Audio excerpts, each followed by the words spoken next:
এই আলিফ লিখলাম,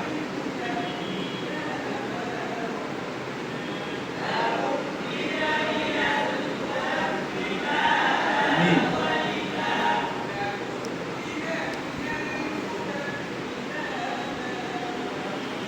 কফ,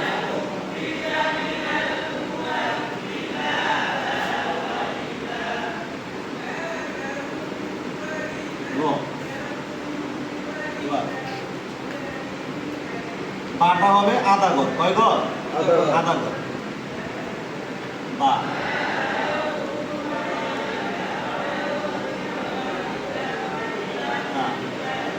সবগুলো দাঁত এক সমান হবে। সা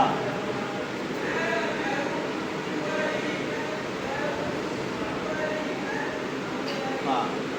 এই কাফটা হবে পরিপূর্ণ এক, আর সিলেটের দুই গর। সিলেটের কয় গর? সিলেটেও কিভাবে লিখবেন এটা আমি দেখাই দিব, সমস্যা নেই। তারপরে দেখেন 3 নাম্বার বার, হা খ জিম হবে পরিপূর্ণ এক করে।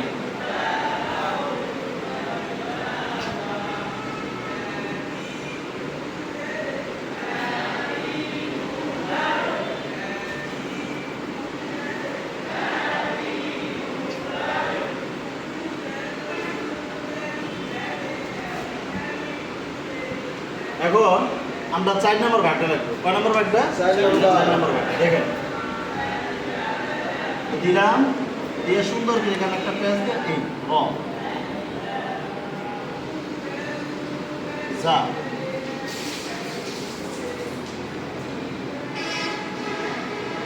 ওয়াও, ডাল হবে পরিপূর্ণ এক ডাল।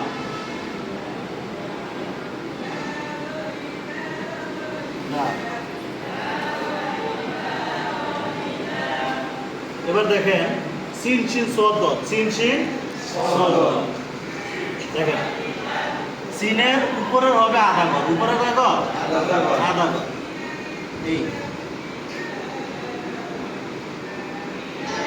এই সোজা নামাই না, নামাই এই উপরে আধা গর, নিচে আধা গর, পুরো এক গর হইব। সিনের পেটটা দাঁতটা হবে আধা গর, কয় করে? আধা গর। এবার দেখেন শিন,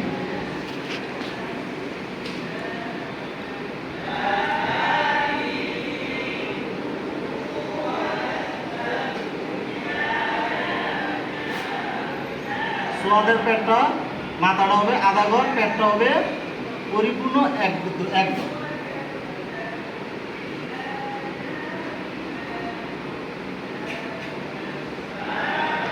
দিলাম। এবার আমরা লিখবো নুন কফ লাম, নুন কফ লাম। এখন দেখেন নুন উপরে আধা গর, নিচে আধা গর হবে।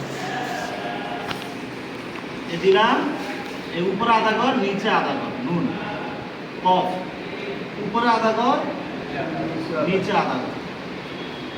লামটা হবে উপরে এক গর, নিচে আধা গর, লামটা একটু ব্যতিক্রম।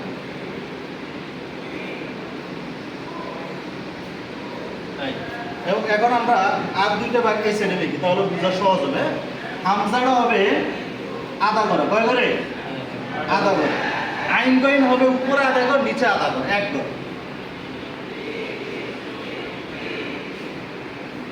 আইন গইন, ঠিক আছে। এখন আমরা 8 নম্বর ভাগ, 8 নম্বর ভাগ হচ্ছে হাইয়া। হাড়া হবে পরিপূর্ণ এক গর, কয় গর? পরিপূর্ণ এক গর, এক গর। এই এবার হায়ের মাঝখান থেকে ইয়া হবে নিচে, উপরে আধা গর, নিচে আধা গর।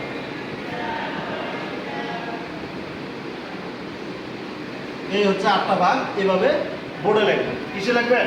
বোর্ডে। এখন যদি